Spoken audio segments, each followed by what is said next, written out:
Good morning friends. और आज हम लोग क्या देखेंगे? तो आज हम लोग अर्थव्यवस्था में एक नए टॉपिक के साथ हैं।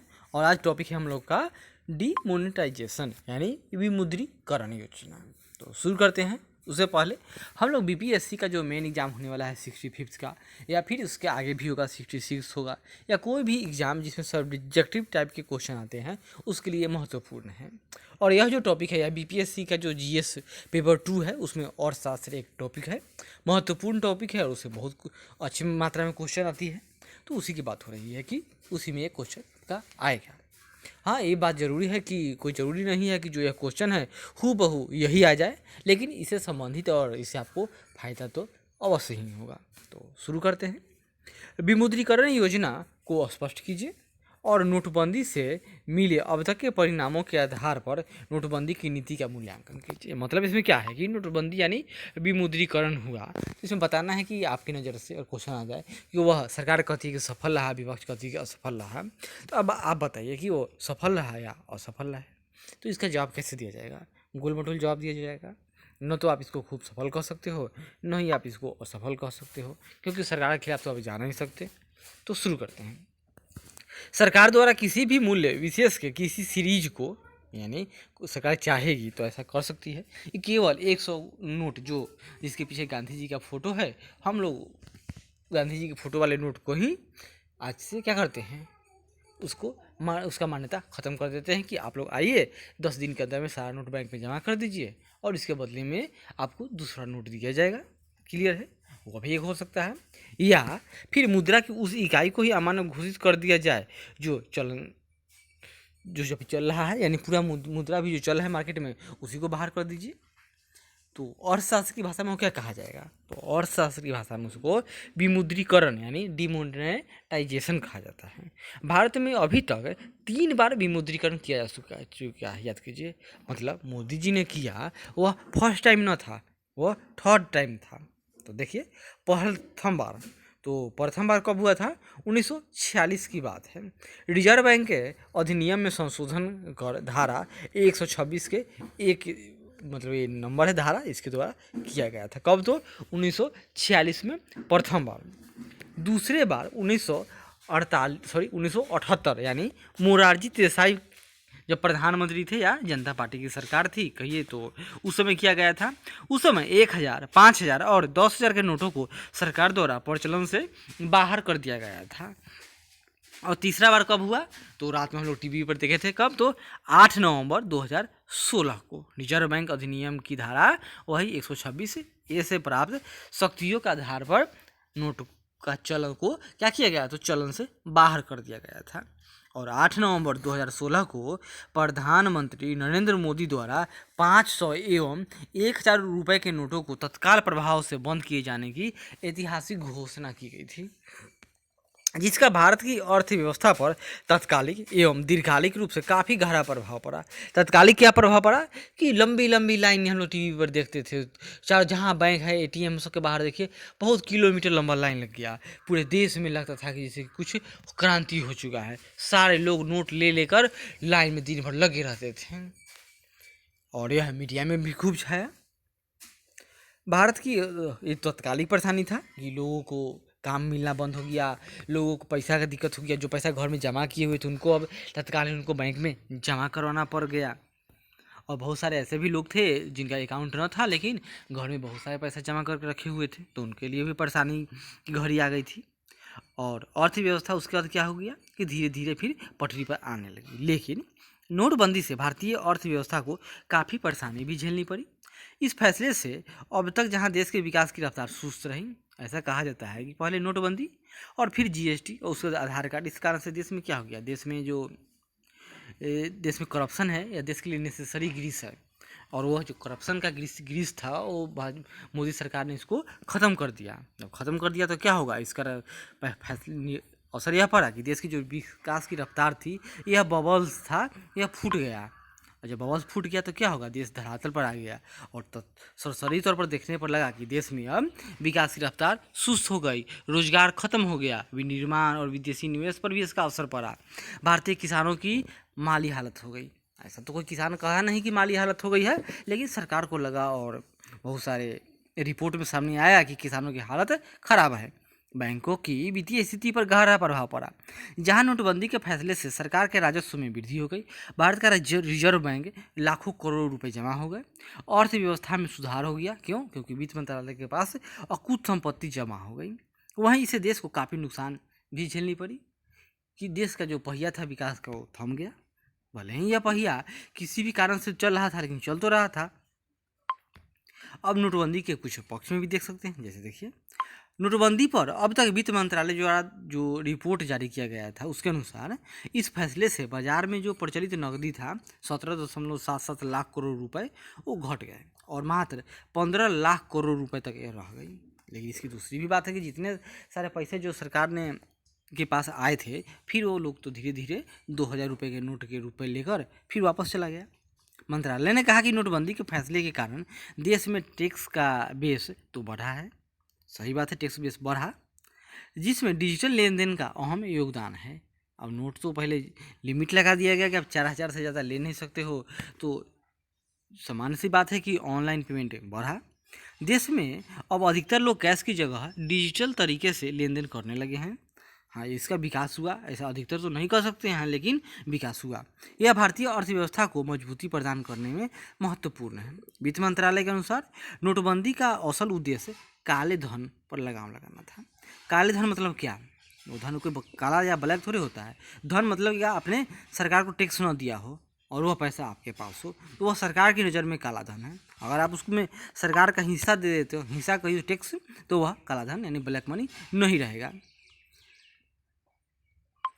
मंत्रालय ने नोटबंदी के लाभ गिनाते हुए कहा कि इससे आतंकवाद एवं नक्सलवाद के वित्त पोषण पर गहरा आघात हुआ। साथ ही नोटबंदी ने कर दायरा भी बढ़ा दिया। अनौपचारिक अर्थव्यवस्था को पहले जो अनौपचारिक और औपचारिक कंसेप्ट ये क्या है? अनौपचारिक मतलब कि सरकार में लिस्टेड न हो, उनका पैसा कैश में मिलता हो। औपचारिक मतलब कोई कंपनी या फर्म है वो अपने कर्मचारियों का पेमेंट अकाउंट के माध्यम से करती है। जीएसटी में रजिस्ट्रेशन करवा लिए तो सरकार की नज़र में क्या हो गया? वह औपचारिक हो गया।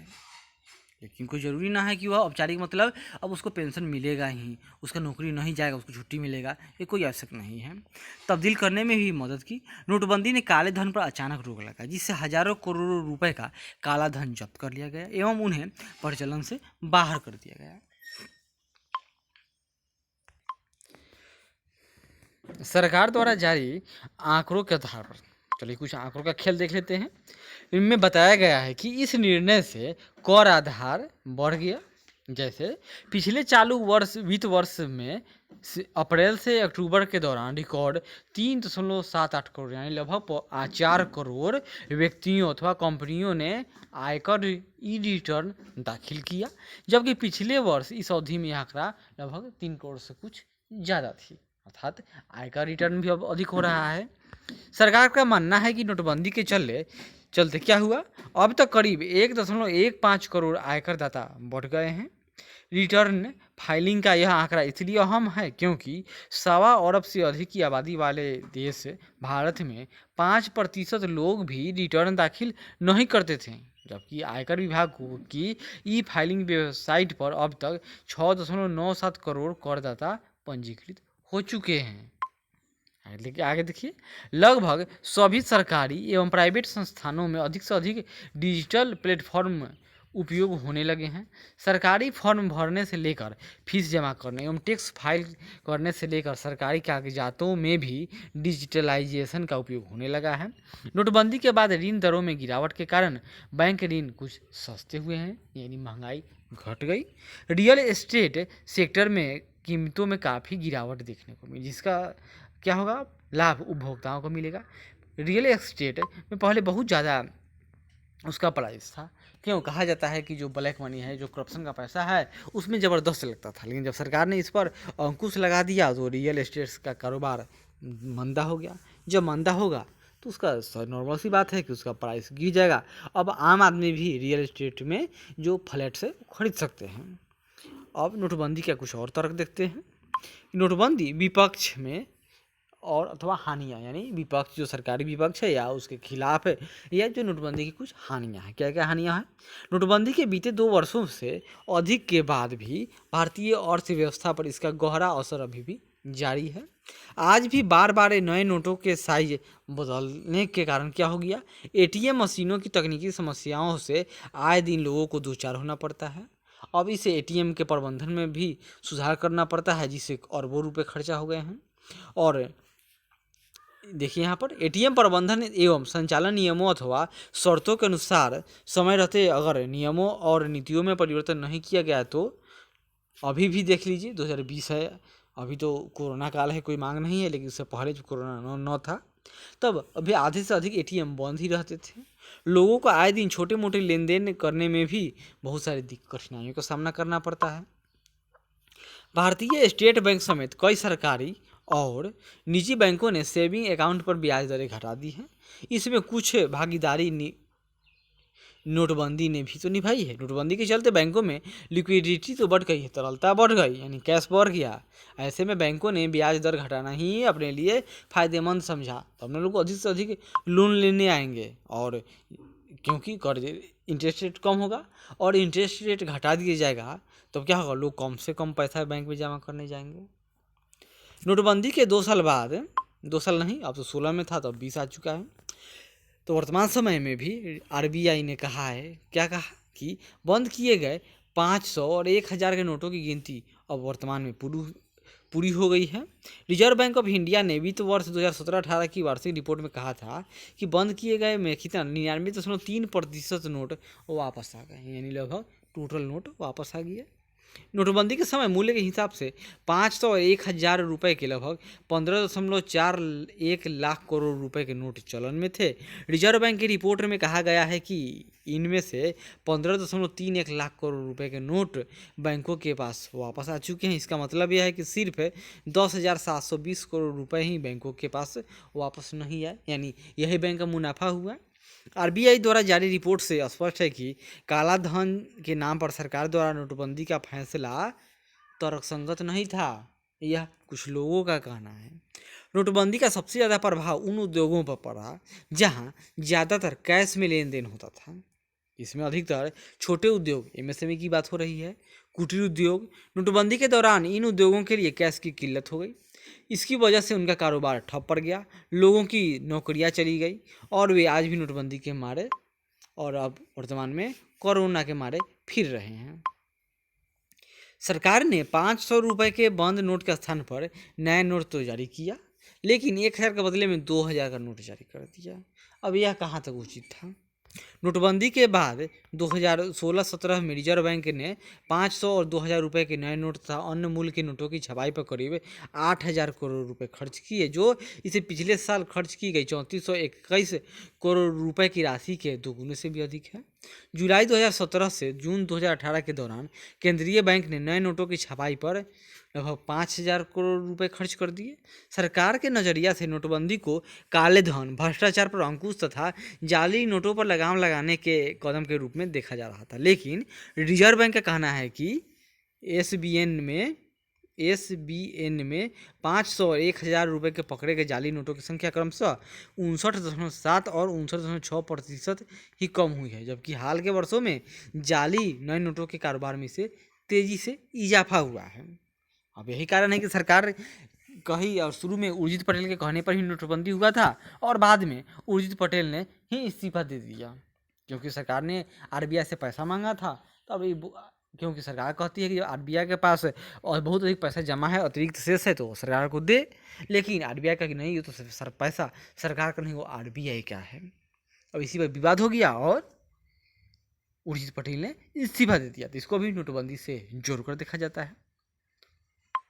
इसके अतिरिक्त नोटबंदी की कुछ और हानियाँ हुई, जैसे अर्थव्यवस्था में सुस्ती, जीडीपी में कमी आना, रोजगार में भारी गिरावट आना, स्थानीय स्तर के उद्योगों में तालाबंदी हो गई, बैंकों में आर्थिक संकट की स्थिति पैदा होने के कारण वित्त मंत्रालय द्वारा 3 बैंकों के एकीकरण, और अभी वर्तमान में कितने, तो लगभग 10 बैंकों का एकीकरण हुआ है।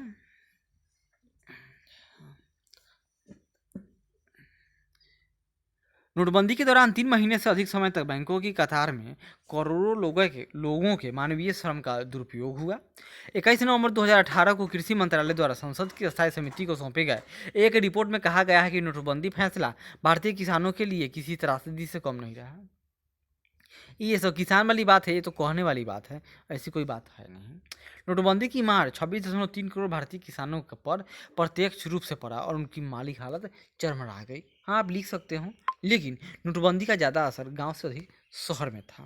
आगे देखिए, अगर नोटबंदी के प्रभावों का समग्र अध्ययन किया जाए तो क्या होगा और आरबीआई के आंकड़ों का विश्लेषण करें तो एक बात स्पष्ट है कि अल्पकालिक अवधि में इस प्रयास ने अर्थव्यवस्था को कोई खास लाभ तो नहीं पहुंचाया, इतना तो क्लियर है। सरकार द्वारा बताए गए इसके मूल उद्देश्य भी काफ़ी हद तक पूरे न हो सके। संपूर्ण आर्थिक तंत्र में ब्रेक लग गया। कुछ समय तक तो ये आतंकवाद तथा नक्सलवाद पर इसे रोक लगी, लेकिन ब्रेक तो लोगों की जीवन उपयोगी संसाधनों पर भी तो लग गई। कुछ समय के लिए नकली नोट भी अर्थव्यवस्था से बाहर हो गए थे, लेकिन शीघ्र ही इन पर लगी नकेल ढीली हो गई और अब जो नए नोट है वो भी नकली आ रहे हैं। 2000 रुपये के नकली नोटों का प्रचलन हो गया। यहाँ यह बात स्पष्ट होनी चाहिए कि समस्या नोटबंदी के उद्देश्यों से नहीं है। उद्देश्य अपने आप में बहुत अच्छे और आवश्यक भी हो सकते हैं, किंतु इसके क्रियान्वयन के स्तर पर काफ़ी खामियां उजागर हुई। हालांकि नोटबंदी से काफ़ी हद तक अर्थव्यवस्था के डिजिटलीकरण में सहायता मिलती है और मिली भी। ऑनलाइन सब कुछ हो गया, ई कॉमर्स कंपनियों को फायदा हुआ तथा प्रत्यक्ष कर संग्रह में कुछ वृद्धि हुई, लेकिन कुल मिलाकर नोटबंदी का निर्णय देश के लिए अब तक घाटे का सौदा साबित हुआ है। कहा यही जाता है कि नोटबंदी था यह लॉन्ग टर्म में तो इसे घाटा हुआ, लेकिन शॉर्ट टर्म में इसे घाटा हुआ, लेकिन लॉन्ग टर्म में इसे सरकार को मुनाफा होगा। और बात भी यही है, जैसे कि इंग्लैंड है, यूके, वहाँ पर अगर कोई प्रधान राष्ट्र वहाँ की महारानी मर जाती हैं तो सारे नोट, जैसे भारत में विमुद्रीकरण होगा, इसी तरह वहाँ पे विमुद्रीकरण हो जाएगा, यानी सारे नोट को वापस बुला लिया जाएगा और नया नोट छप जाएगा। यह दूसरी बात है कि इंग्लैंड की महारानी इस बार बहुत दिनों तक जीवित हैं, इसलिए इसमें लेट हो गया है, लेकिन नोट है पुराने होते हैं, उसमें तरह तरह के फॉल्ट आ जाते हैं, सिक्योरिटी के क्वेश्चन आते हैं, अतः जिस तरह से सरकार जनगणना करती है हर 10 साल पर, इसी तरह के नियम हो जाने, चेंज होना चाहिए कि ताकि ऑटोमेटिक ही बिना किसी खास प्रभाव के कुछ समय के बाद नोट अपने आप ही बाजार से बाहर हो जाए, ताकि जो इसका होर्डिंग करते हैं, कालाबाजारी करते हैं, बहुत बड़े स्तर पर जमा करते हैं, उस तरह की कोई समस्या ही उत्पन्न न हो। तो इन्हीं सब बातों के साथ आज हम लोग नोटबंदी का टॉपिक ख़त्म करते हैं और अगली बार मिलेंगे तो वो एक धरोहर गोद लो, जिसमें कहा गया था कि सरकार ने लाल किला को डालमिया को बेच दिया, तो अगला नंबर किसका है, तो संसद भवन का है। ये सरकार के खिलाफ विपक्षी लोग कहते थे, लेकिन ऐसी बात है नहीं। तो इसके बारे में हम लोग अगली बार पढ़ेंगे। तब तक धन्यवाद। आशा करते हैं अच्छा लगे जरूर लाइक करें, शेयर करें, कमेंट करें और सब्सक्राइब करें। धन्यवाद।